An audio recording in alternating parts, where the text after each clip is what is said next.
everyone? I am Elder Michael Hightower, co-host of the Past the Noise podcast, joined as always by Apostle T.B. Walker.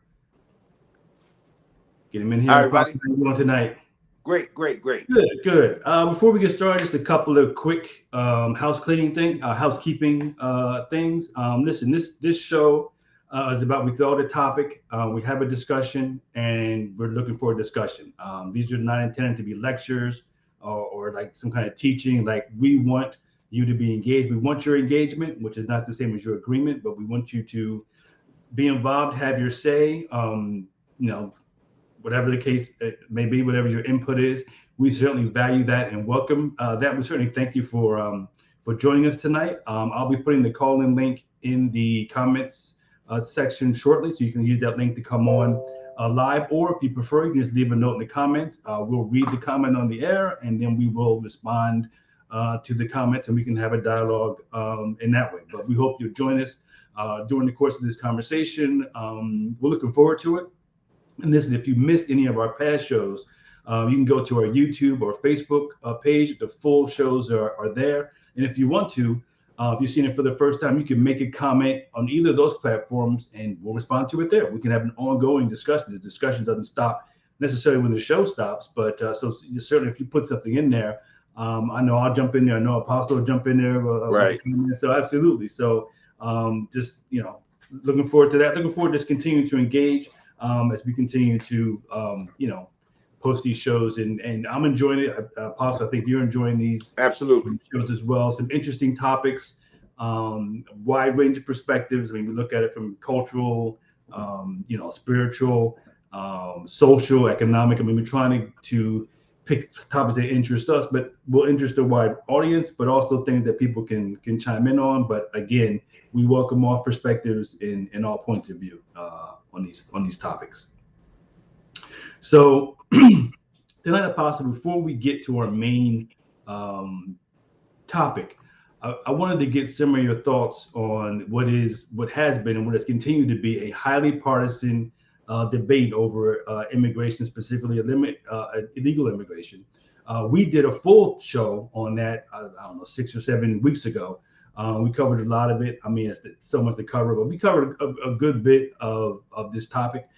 Toward the end of that discussion, we talked about how the governors of some states, at that time it was Texas and Arizona, were sending some of the illegals who were entered the country to sanctuary cities, New York City, Washington, D.C., and now they're sending them to Chicago. I think this week they sent some to some place near the vice presidential residence, and the governor of Florida, who's jumped into the mix, sent some to Martha's Vineyard. So there's a lot going on with that. But let's look at this clip, and I really want to get your thoughts on this. Okay. Weeks before the November midterm elections, immigration emerging as the latest political flashpoint. This man is among some 50 migrants, including several children, who landed in Martha's Vineyard Thursday. Florida Governor Ron DeSantis on why he had them flown there. We are not a sanctuary state. It's expensive if people are coming here. It taxes social services and all these other things. This was just about a political stunt. Hours later, more migrants arriving in Washington, D.C. Texas Governor Greg Abbott busing them to the vice president's home. Surprise arrivals forcing agencies in D.C. and Martha's Vineyard to scramble to assist. Since April, Texas has bused more than 8,000 migrants to D.C. and some 2,500 to New York City since early August. This is a national responsibility. It should be a national burden. President Biden challenging Republicans to help draft a bipartisan solution. It's long overdue for Senate Republicans to come to the table and provide a pathway for citizenship for dreamers, those on temporary status, farm workers, and essential workers. The U.S. is now on track to surpass 2 million crossings at the Mexico border this year. That's up from last year's near record 1.6 million. The White House saying it's working to fix a broken system, and the legal process will take time. Interesting. Listen, you know what? I mean, it's just another, unfortunately, it's an issue here that I think is just another punt. It kicks the ball down the road. Doesn't get us anywhere near any solutions that we need. But I think that, you know, in some ways, it makes us really, really look at immigration.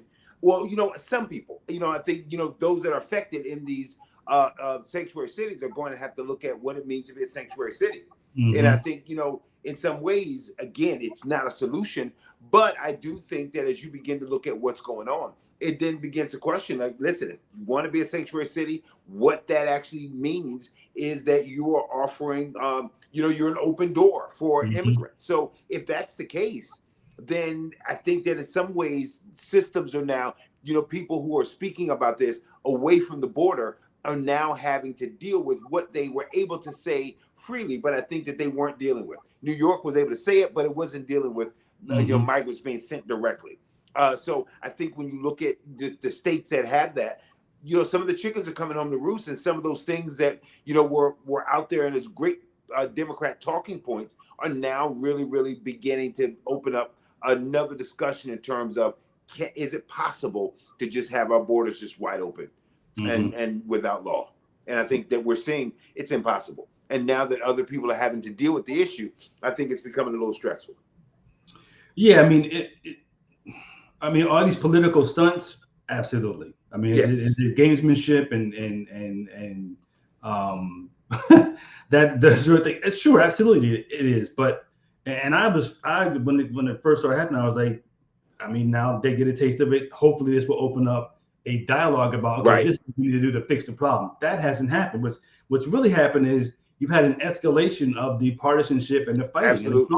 And as long as you're fighting, there's going to be a winner and a loser, because that's the nature of fights, right? Usually, sometimes you have a draw, but usually somebody lose a round. I mean, they might not lose the whole fight, but somebody's going to end with a black eye or a bloody lip because we keep fighting instead of saying, okay, where's the point where we say, okay, let's come up with a solution to the issue, because you can't keep having 2 million people cross the border illegally per year and then hope that, you know, we just somehow fix it and somehow you know, find a way to mix them in. And the interesting thing is that I think last year, let me just check my numbers here. Yep, this year, a record 750 migrants have died trying to cross into the United States.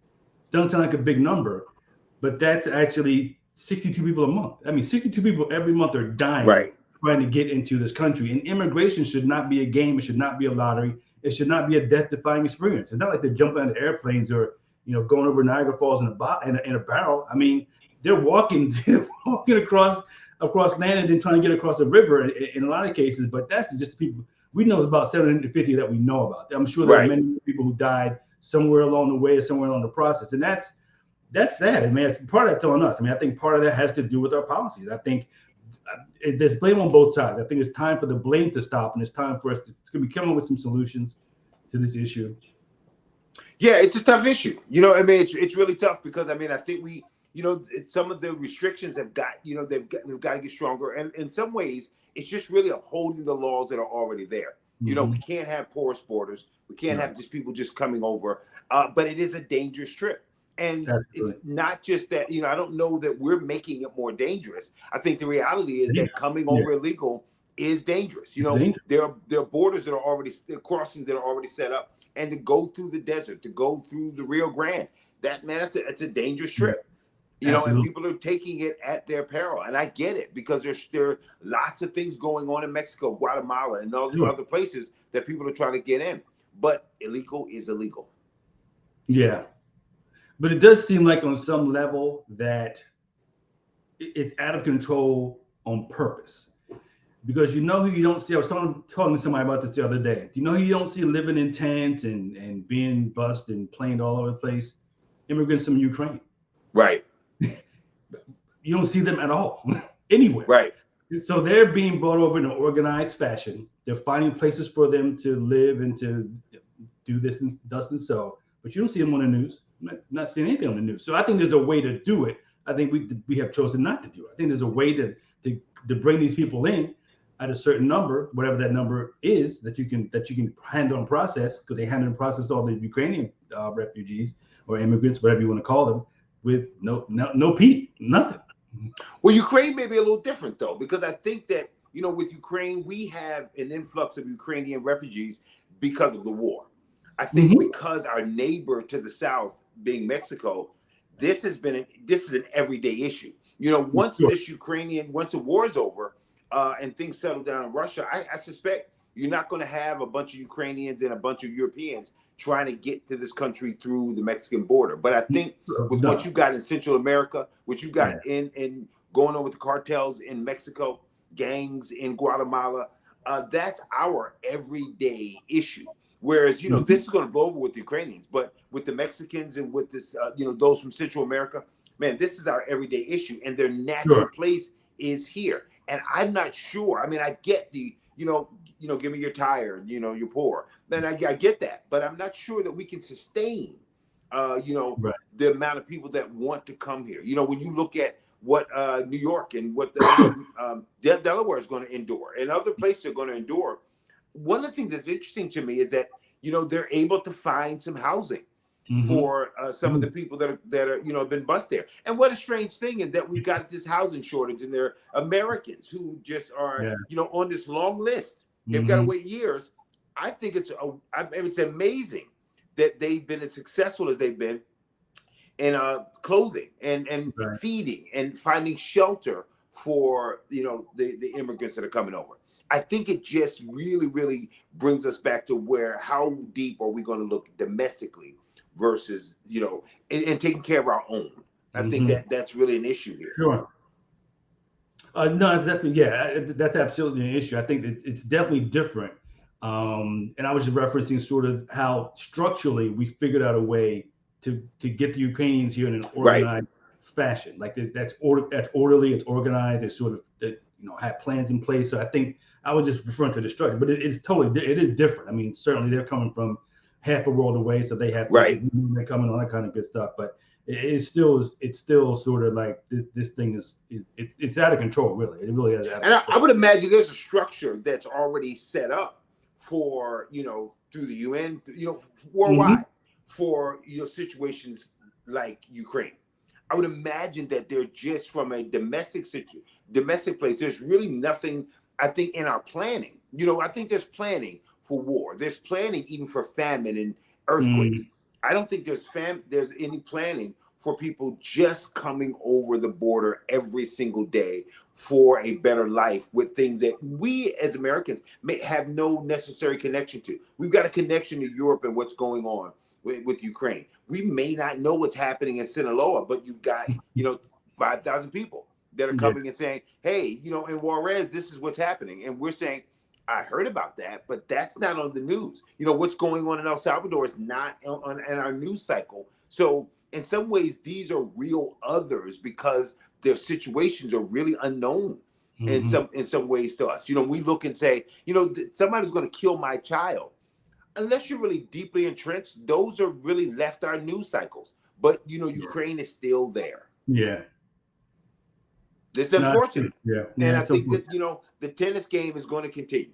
You know, they're going to push it back and forth. But I don't blame Texas. I don't blame Florida. I don't blame Arizona. I don't blame them for saying, listen, if this is the way you're going in sanctuary cities and you're not going to enforce the law, then listen, they're yours. I get it. I get it.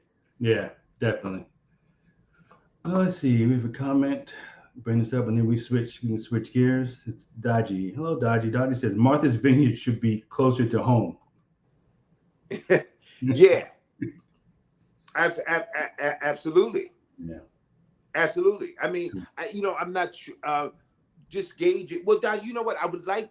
Tell me a little bit more about what you mean there. You know, I mean, if you know, as we continue on, don't hesitate to throw your comment in. But I'm kind of interested in what you really mean by that, because I think I know what you mean, but I didn't want to comment until I really got, you know, a little bit more of an overview of what are you really saying there? Because I think that we may be saying some of the same things in terms of that Martha Vineyard needs to be a little closer to home.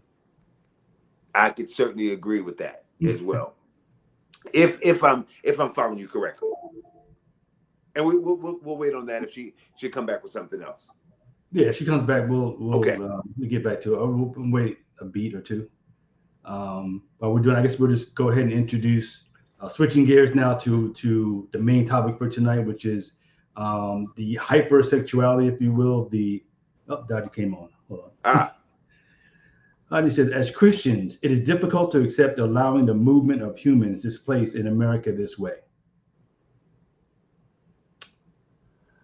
I get it. I mean, I get it, but I'm not sure if as Christians, I'm not sure that even as Christians, there's organization. As Christians, there's laws. People are, humanity is moving all over the place. And one of the things that the scripture says is the poor you'll have with you always. It doesn't really give us a wonderful solution that we can put a bow around it and say, this is what we need to do. Unfortunately, the idea that the poor, the displaced you're going to have with you always, really means that this is going to be a problem that we're going to grapple with, and probably grapple with very unsuccessfully until the end. We won't be able to eradicate poverty. We won't be able to eradicate racism. We're not going to eradicate even this need to leave one place to go to another place to find safety, because we don't eradicate violence. So as long as it's here, it's really an insurmountable problem that as Christians, we really know that at the end, only Jesus can settle that. And that's by his second coming, not by anything that's probably going to happen on this side of the rapture.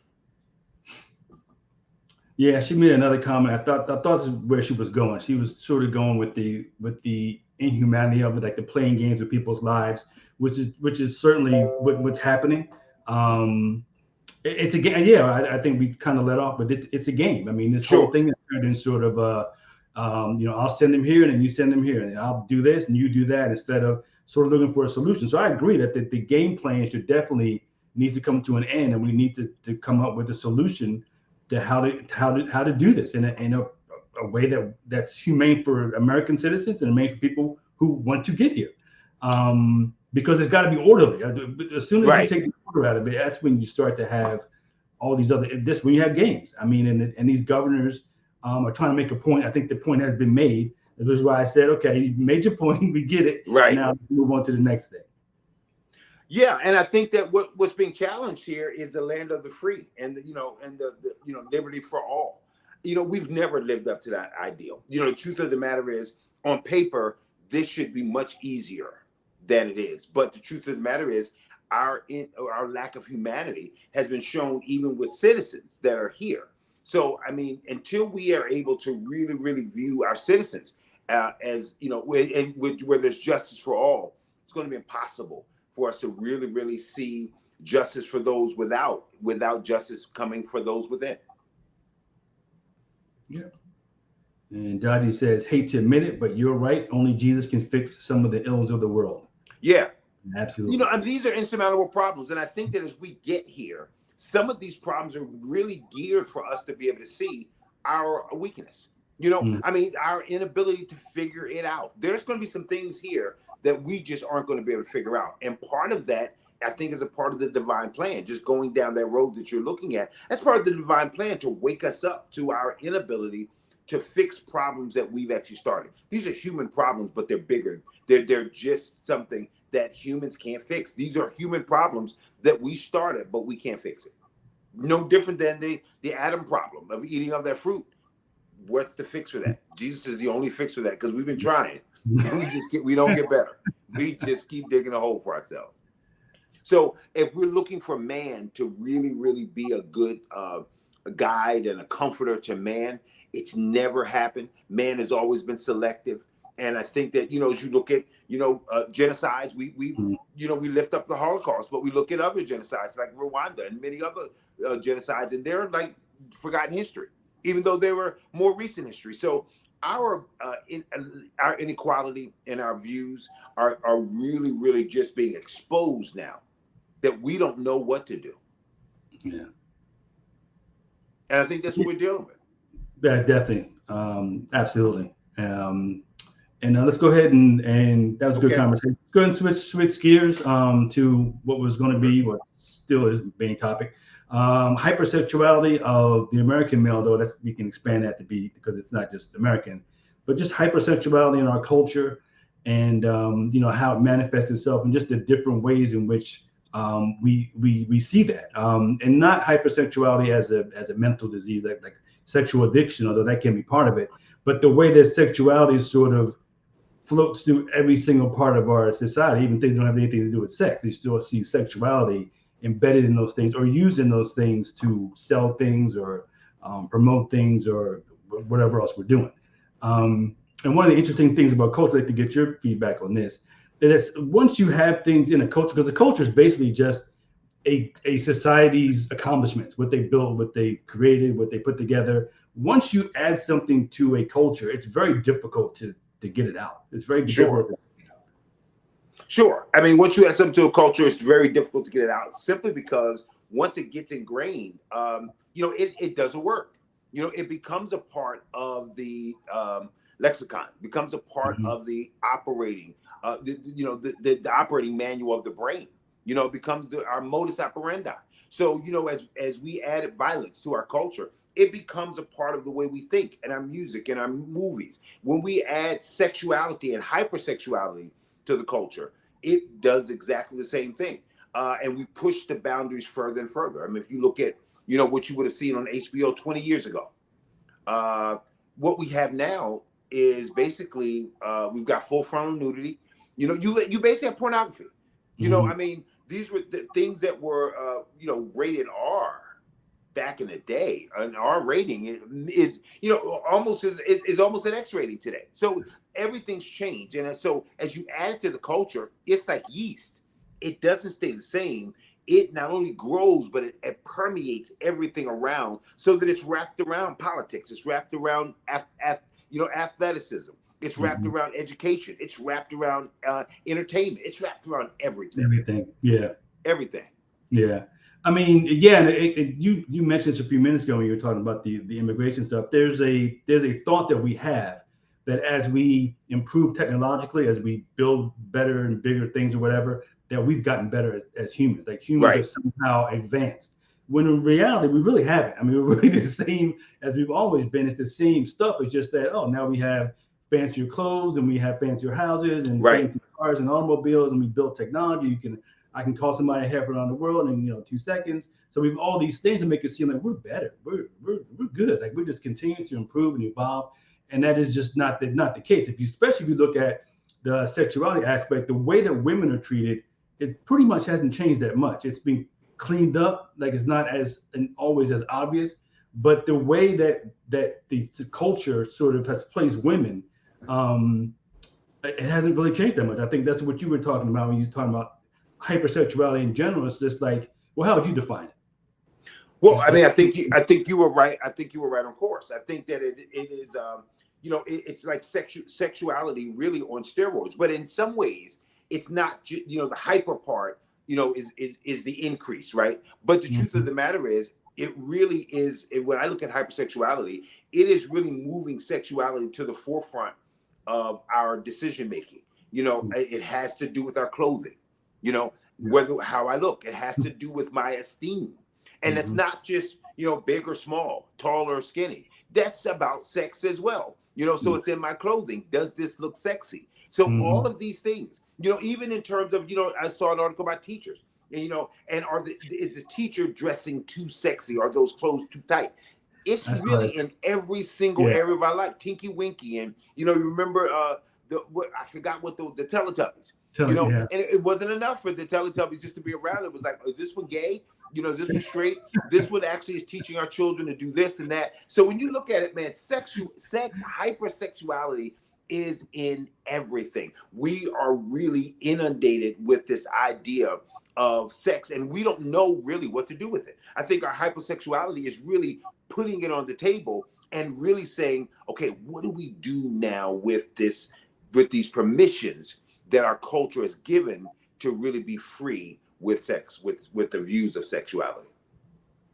How do we handle it? Because it has some ramifications. And one of the things that it's dealing with is how we deal with women. No, it's what the Me Too movement comes out of the hypersexuality of our particular culture. And where we were, men were shocked. So now what are we going to do now? Like, how am I going to date? And how am I going to know? And so I mean, if I don't get to reach out and touch her, how will I know whether she wants me to or not? I mean, should I move her for a kiss or not? I don't really know. What a weird thing for men, for a woman to say, listen, don't kiss me without my permission. And guys were like, So, like, isn't that going to take away romance? Hypersexuality has really inundated us to such an extent that we become a perverted society. Yeah. Let's see if we have another comment. Dottie says reality TV, music, social media have influenced our dress and behavior now. No, Yes. in a major way. I mean, even down to the amount of cosmetic surgery that people are willing to undergo. They don't need. I mean, cosmetic surgery used to be, I was in Elective. a bad car accident or something. I was disfigured in some way. Now it's like my breasts aren't big enough. My nose is this. My lips, I remember my lips bigger or smaller. And we see these things all over the place, and it's like, but for no reason. And then you see people either being injured or dying as a result of these purely elective surgeries that do nothing except, to your point, enhance what they would consider their own sexual appeal. Well, I think in some ways, when you look at it and you say, well, listen, they're doing this because there's no need. Hypersexuality has created a need within them. Well, true. I mean, one of the things that I think that people don't realize, that in this hypersexual world that we live in, men won't be satisfied with women. Women won't be satisfied with men. Men won't be satisfied with themselves. So you really see that hypersexuality has not just come into play and it's just like, well, everybody's free to do what they want to do. No, it's come in and has brought a huge amount of low self-esteem because there's a perfect model that you'll see in pornography. There's a perfect model that you'll see in Hollywood that with hypersexuality, people are now starting to try to live up to. So the same woman who's trying to get the BBL is not necessarily looking and saying, I don't feel good about myself. It is that I've been made not to feel good about myself. TV, music, entertainment, the people they put in front of me, the role models that are in front of me have made me feel horrible about myself. And so now one of the things that hypersexuality has done has really killed the idea of determining who you are by any other standard other than by the culture. You mentioned, I agree. You mentioned the whole Me Too and now how do men sort of interact with women. I want to play a clip that we have, clip 2, and then we'll discuss sort of what we see from there. Dink, say goodbye to Felix. Man talk. Oh. Hello.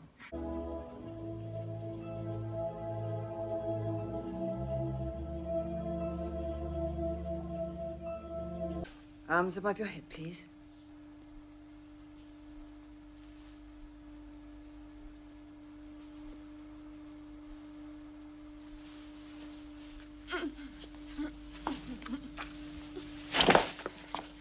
Behave yourself, Mr. Bond. Somebody's gonna wish the day had never happened. Well, you wouldn't tell Dr. Wayne. Please, I'd lose my job. Well, I suppose my silence could have a price. You don't mean... Oh, no. Oh, yeah?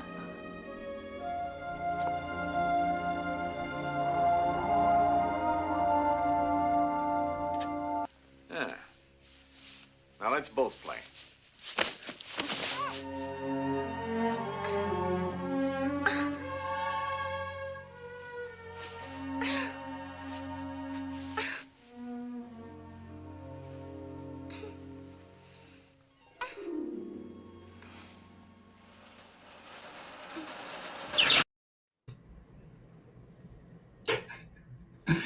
Wow.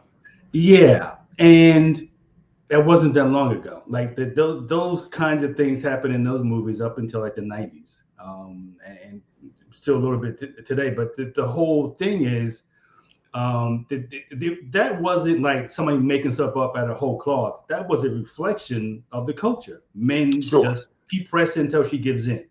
You keep trying, or you bargain for sex as a result. I won't tell your boss if you have sex with me. I mean, that's how they positioned women, because that's where women were in the culture. I mean, that wasn't like out of bounds in terms of the culture, but nobody better than I. And it's worth noting that in these movies, he's the good guy, right? He's the hero, and he's behaving toward women this way. So he's co-signing, or the movie is, and of course the culture did co-sign the whole idea that men behave a certain way, and then women had to respond to it in another way. I mean, it's one scene. I mean, she's holding him off for all she's worth, but then once they start kissing, she's like, well, all right, we're here now. I mean, when you look at it, it seems dated. I know some of the same thing happened today, but it still seems crazy because it's still like, I was born in the 60s, so it's still like in my lifetime. Right. And listen, I mean, these guys were cool. This is where we got our cool from. You know, the hypersexuality that we're dealing with today didn't start today. You know, and so part of the clip really lets us know not only how we see cool, you know, because James Bond was certainly cool, but it was also how we see women. You know, I remember when you look at the women, look at how they were constructed to eventually like it. It wasn't just, you know what, listen, this guy's going to do it anyway. Let me make it easier on myself. No, it was like if you press hard enough and just, you know, break through her, you know, trying to hold you back, eventually that I start kicking at you first, and then I'm trying to choke you, and then it turns into, you know what, I've been wanting to kiss you. Maybe I was crazy to kick you. Maybe I was crazy to try to hold you back. What was wrong with me? You know, the woman says, you know, Mr. Bond, control yourself. She seems angry. But at the, you know, how long did it take? You know, 30 seconds before she's in a steamy shower with taking her clothes off. But isn't that how that's a teaching tool? Mm-hmm. We were teaching boys that's cool. Yeah. Which is why the inability, which is why when the Me Too movement came around, you know, guys were scratching their head. It's like, this is not fair. I don't know what to do. And some people even said, hey, women liked it. You know, I mean, I think that when you look at the woman who got tapped on, you know, on the behind as she left, I think a lot of women really, I think people bought and drank the Kool-Aid and believed, come on, they liked it. That's one of the dangers here. Not only how it, you know, how men are looked upon, but really how we characterize women. Just enough force, they'll eventually give in, and guess what? They'll like it. Yeah, and I think you said something about this earlier, but it's not even really taking no for an answer. It's not asking at all. I don't ask at all. I don't ask, so I don't get a no because I don't ask. Right. I'm just pressing forward. So yeah, and this is like, again, this is mainstream cinema. This is, you know, these are movies that still get like 4 and 5 ratings. If you go on IMDb or whatever, you still see people love these movies. They still watch them. And you're right. It's just reinforcing and teaching certain gender roles. It's certainly reinforcing them because, you know, they're like, I forget, 20 something of these movies altogether. So, I mean, it sort of speaks to where we were, but it also speaks to, you know, sort of where we are, that these movies have not been removed from circulation. Like, people still watch them. Oh, definitely. People still watch them. But I mean, the lessons have already been learned.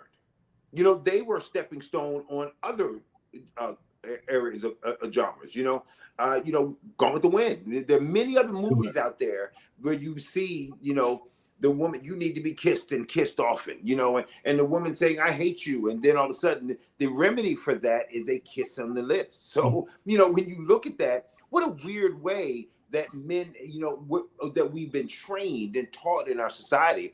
And that very same lack of, you know, respect is, you know, that we look at and say, hey, man, that's what's happening today. And this is crazy what's going on today. This is not new. We have not respected women in lots of ways. This is how we see women. You see it in athletics. You see, you know, that, you know, knock a woman out in the you know, while she's in the elevator, and people said, man, stop messing with that man's money. She's okay. Matter of fact, she's all right with it. So, I mean, if she's okay, people they were up in arms and they said, oh, you know, you're going to take his money away. Nah, because we don't do that to stars. Yeah, we're going to get into the sports aspect of it as well. I'm sure as we go through this conversation. But in that instance, what's interesting is that when the incident first arose, it was just like this happened, and so the player Ray Rice, he met with the commissioner, told him what happened. There's no video. I think they gave him like 4 games, and then the video came out, and all of a sudden his career is over. The issue is that if someone walks into your office and says, "What happened, bro? 1-punch knockout." I mean, do you really need to see the video to know what happened? Right. You need to draw you a picture.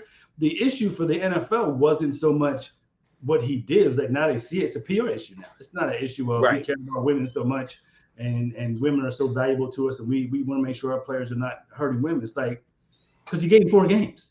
Like, Right. and the other part about that is these players better start recognizing that these leagues do not care about that.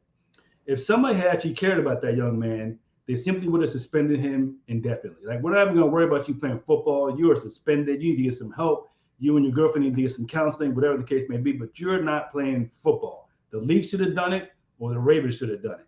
None of them did it because they were more worried about when is he going to get back on the field and keep making us money? When's he going to help us win games?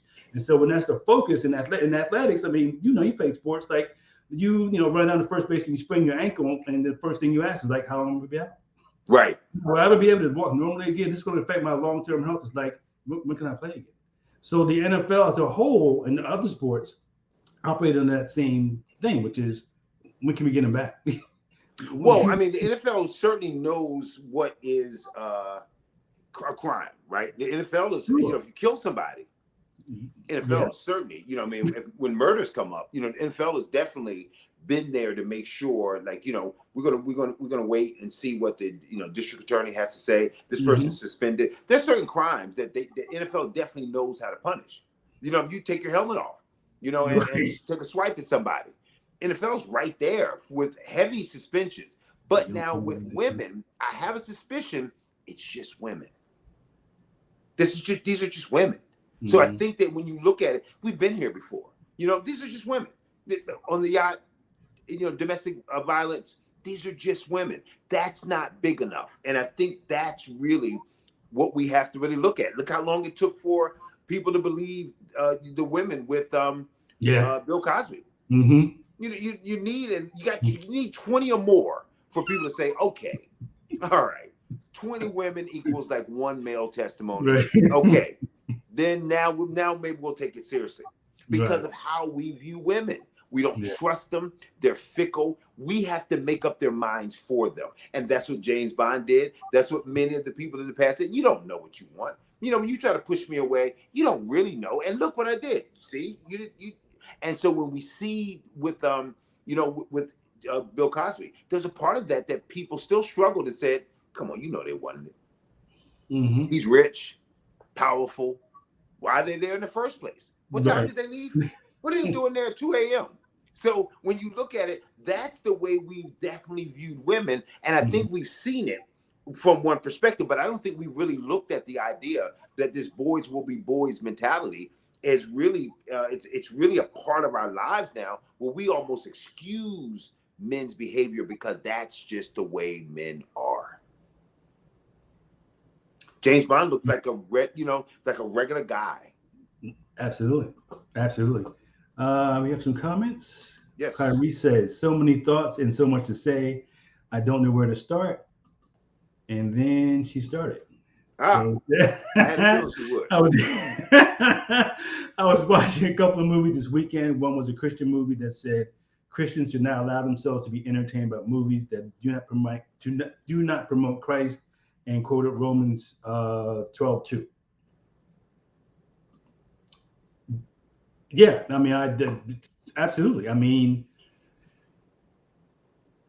I don't know. Now listen, I think I'm not going to go there. I wouldn't go there right away because sports doesn't promote Christ. Should you not go to a sports game? If there's a movie about World War II, Saving Private Ryan, that doesn't promote Christ. I don't know that. I think that there are some things. Our lives are not just we're multidimensional people. So we love and we have friends, and that's not a promotion of Christ. So I think there are lots of things that may not directly promote Christ that I think are permissible for the believer. I think that what we have to look at is, are these things damaging to us, and are the things that we're looking at, are they a negative reflection for a believer? Because I don't know that everything we're going to do is going to be a promotion, of Christ. If you were to watch, Walt Disney, I don't know how Dumbo is a promotion of Christ. So I think that, there's some wholesome things that may not say Jesus, Jesus, Jesus, but I think we've got to be careful of the things that not only will mess with us as Christians, but also as people. Yeah, I read it as she was saying that we shouldn't watch things that denigrate Christ or are not in keeping with the Christian lifestyle, so to speak. So correct. I mean, what I do for a living doesn't promote Christ. I mean, yeah. So there's a lot of things we do, but then if you go on a job and steal, that's you're not living a Christ, a godly lifestyle. So I think there's a difference, but I understand where you were coming from too. So, but yeah, I mean, I get where she was coming from. I get what you were saying. I think that it's something you should consider though. I think it's something when you put on your TV, when you watch stuff, whatever the case may be, that is definitely something that should be running through your mind. I mean, is this going to cause me any kind of spiritual damage or harm? I mean, some things are obvious, right? Just straight porn is obvious. Other kinds of, things would be blatant and obvious, but it's the subtle things like, okay, this isn't like at that level, but it's still like this might mess me up a little bit. And as an individual, you have to know that's going to mess me up. That won't. I mean, not that. Yes. You know what I'm saying? Like we're sometimes more vulnerable to A than B. I mean, just because of the way that we're built, so to speak. Absolutely. One person is, Paul. So one person is offended, by something, by meat, and another person is not offended by meat. I don't know that, like, if this person watches this, I only watch Disney movies or I only watch, AMC. Okay, great. I'm not sure that that's where you're supposed to be, so that nature shows and Disney Discovery Channel is that out because it doesn't scream out Christ. I don't think so. I think that we've got to though be careful and watch what gets into our ears, what we allow into our spirit, and that's really something that can only be determined by the individual believer. One person is going to be damaged by something, and one person can't watch boxing. Look and say, man, I can't watch. I believe that's just. Just seeing somebody hit somebody, I'm not sure if that's Christian. I'm not going to watch it. Another person has a whole different viewpoint and says, this has no effect on me whatsoever. And I think it's important that, we don't lump it into one category, but recognize that as individual believers, we've got to be careful to watch ourselves, to judge ourselves. Yeah. Yeah. So, agree with that. So I just put the call-in link in the comments. So if you want to hop on, we're having a good conversations in the comments. So if you want to make a note in the comments, that's fine as well. But if you want to use the link to come on in and talk to us, that would be fantastic as well. We've been talking, we have talked some about the sports aspect of it, and sports sort of, when we talked about how they handle their players and deal with their players, there's sort of an inherent conflict of interest, right? This person is an employee, but they're super valuable. I mean, we're talking about billions of dollars in revenue and jersey sales and things of that nature. It was interesting because when we brought this topic, I was thinking of like the NFL season's in week 2, full swing. I mean, the NFL is Sunday during the day, Sunday night, Monday night, Thursday. It goes all over the place. Over the summer, the NFL news was almost nonstop Deshaun Watson, who was accused by 20-something, I think now it's up to 30, so 30 women. Massage therapists who claimed that he was sexually inappropriate with them. He forced them to touch him. He touched them in an inappropriate way. The massages were not professional. The things he asked for were not in keeping with the professional level massage. And now that the season has started, it's like nothing. You don't hear nothing. So I think the NFL's way of dealing with these things seems to be not to deal with it. Like, okay, we want to get this out of the way so that we can go ahead and get our hands on those billions of dollars worth of TV dollars. But again, they don't really, I don't think they care about the players. I think the players are only to the extent that they can help you do something. They can help you get revenue. They can help you win. Now, when all this was happening, Deshaun was with the Houston Texans. They eventually let him go, traded him. They traded him to Cleveland. Apparently, there were like 13 teams that were interested in trading for him while these things were going on. Like, these suits hadn't been settled. It was still up in the air, though the district attorneys had declined to prosecute him, so there was no criminal charges. And so that's when you have sort of the NFL stepping in, deciding what should his punishment be. But when you think about it from a larger perspective, what they're really saying is, we think he did something wrong, right? And this is how we think he should pay for it. Like, these women, we think he did something to these women, and as a result, he should miss this many games. So they put a dollar figure on his punishment and sort of their punishment too, because sort of the league loses. He's a franchise player, so the league loses by not having him around. Right. But you got to put something. You got to do something. You can't just let a guy just sort of run amok although they do through the league. But it's just interesting the way that they handle it and continue to handle it. Absolutely. Just I mean, if you judge that by the past and how they think about Michael Vick and just think about what Michael Right. Vick did and the whole dog fighting, and the idea that Michael Vick was a pariah. And I don't want to make light of dog fighting, and dogs die, right? I don't want to make light of that. Yeah, absolutely. They were tortured. They died. Absolutely. They were tortured. So that was a horrendous thing. Michael Vick went to jail over that, and when the league did not welcome him with open arms. There were just one or two teams that were even thinking about possibly dealing with him, and even those teams had groups of people who were saying, "No way, we don't even want him here. I don't even know if I'll buy his jersey again." Isn't it interesting that we have 2-3 dogs that die? That means this much to the NFL, to the world. And you got almost 30 women that said, we were assaulted by this guy. He came in here buck naked and refused to put his clothes back on. And it means nothing to the league. Listen, in the end of the day, this is how we see women. I think not just the NFL. The NFL this is not how the NFL sees women. NFL the commissioners, all of them come from us. Sure. They really represent, just as Hollywood was a representation of how we saw women. They are really a representation of how important women are in our society. And in truth be told, it's not very much. The idea that there's a conflict of interest, if this were pedophilia, there would be no conflict of interest because of how we see children. But I don't think that we see women. We see children and dogs above women. And that's just, as hard as it is to say, I think that's true. It's in this millennium that we need a Me Too movement. That, we still need someone to say, hey, a casting couch is cool. You really shouldn't pull your privates out in front of everybody and just pleasure yourself whenever you get ready. That just seems like a weird thing that people said, yeah, but all it was, you don't think that's kind of crazy where we are? And all of this really kind of exposes where our heads are. And the idea that Deshaun Watson's jersey is still flying off the racks. That he's got, over $100 million of guaranteed money. No, 230 million. Oh wow. So he increased. This didn't decrease him. This increased him. Guaranteed. Yeah. This is what you get when you got 30 women saying, hey, you were just a freak who crossed the line, and people say, pay that man. That just shows you where we really are. And the idea that, you ever heard anybody talk about boycotting? No. And we're going to hear from I probably won't have time to do it this week, but we're going to hear from the owners of the Browns that they said they had more people sign up than decline the tickets.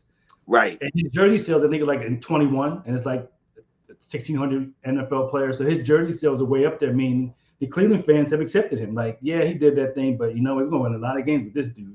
So we're all on board with that. So we got some comments. Clarice, I agree with you, fellas, that the movie clip was a teaching moment. Even today, if a woman does say no, she is belittled and degraded because she rejected a man. Forget about the fact that the approach made her uncomfortable. I mean, I think it goes back. I think we talked about this earlier. It goes back to it in our culture. It doesn't occur to men to say, "Can I? Is it okay if I do this, if I touch you here? Is it okay if we kiss?" We've been trained to. No, you go for it. And if she pushes you off, then that's another conversation. But you got to try. You got to go in for the kiss. You got to squeeze it and see what happens. See if she knocks your hand. Right. That's the training that we got. This young man coming up, like, take a shot. What's the worst that can happen? You make a slap across the face, and you get slapped across the face. It's like, and you try again. I mean, maybe she let you do it next time. That was sort of the training, and that's sort of where we are. Sure, and when media reinforces it, which is maybe even a larger training tool. When you think about how we are in the faces of our fathers, and how often we're in their faces, how often we're in the face of teachers and coaches. And when you compare that, I think we're in the faces of the other teacher called TV, so much more. And these trainers and these teachers were the ones who trained our fathers. The same movies, the same culture. And so we're getting this training not only from the people around us who say, go for it. You know, you'll never know if you don't try it. Here's how you sneak your arm around and put your arm around her. You know, so we were trained to add, they weren't trained. They were trained the exact same way as you see in those clips. And then we get that same training. And unfortunately, women are part of that as well, because they are swept up in this very same thing, where they also begin to help their sons with the same training, because we all get bamboozled by this. This is why the Me Too movement wasn't just a wake-up call for men. It was also a wake-up call for women that were going along to get along, because they were also trained to do just that very same thing. Nobody was going to say, Mr. Bond, I'm calling your boss. Right. I'm going to call my boss. Yeah. No. Right. I'm going to go after you kiss me against my will, I'm going to go get the towels like you told me, and I'll be back. Yeah. Not going to happen. See, another comment. Clarice said, Trump is being sued by a woman who he sexually assaulted in a department store. I'm disgusted by the people who side with the accusers.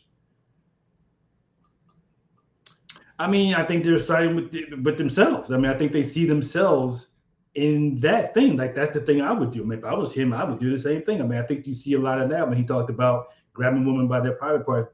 Guys all over the world were saying, yeah, that's what you do.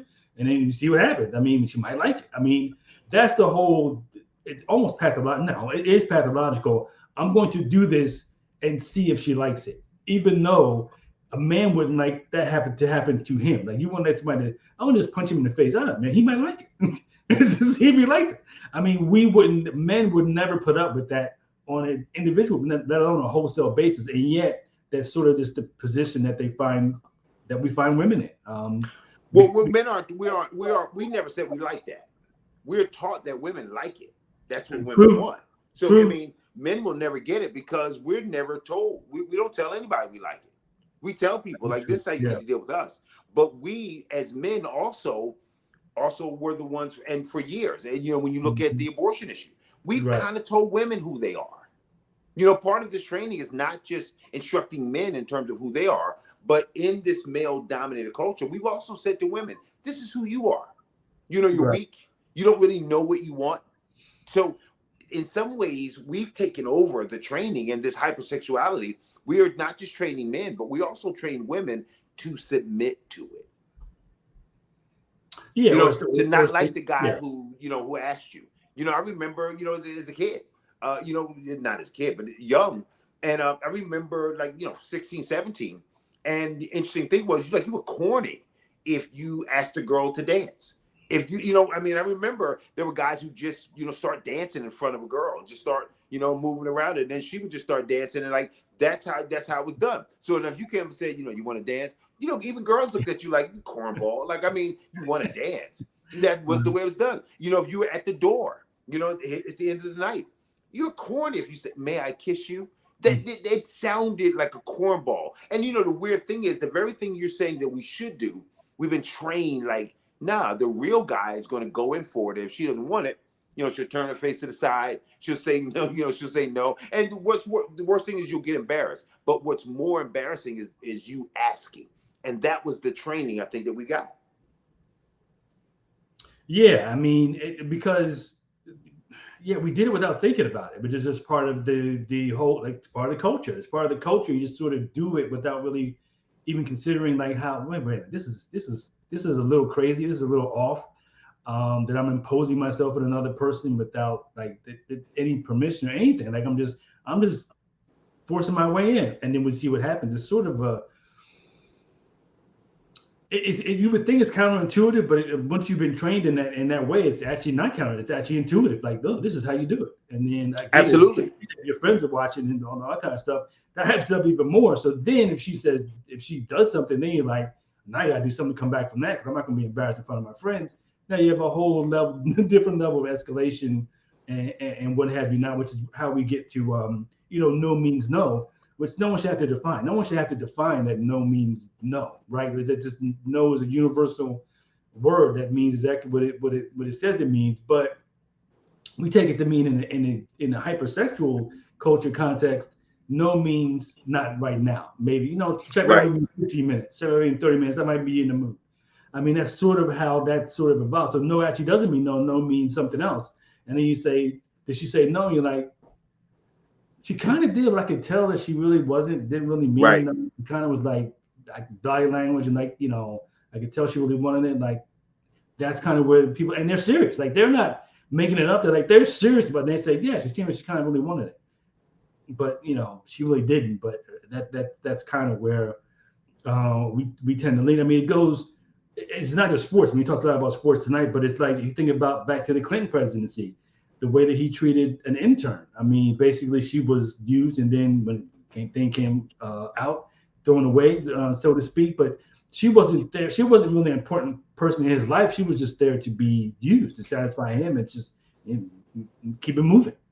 And she wasn't an important person in our lives either because we denigrated her. We degraded her. You know, in some ways, it was just like, what's the big deal here?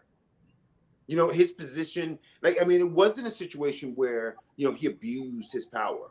You know, we really had a discussion for months over, like, what is oral sex?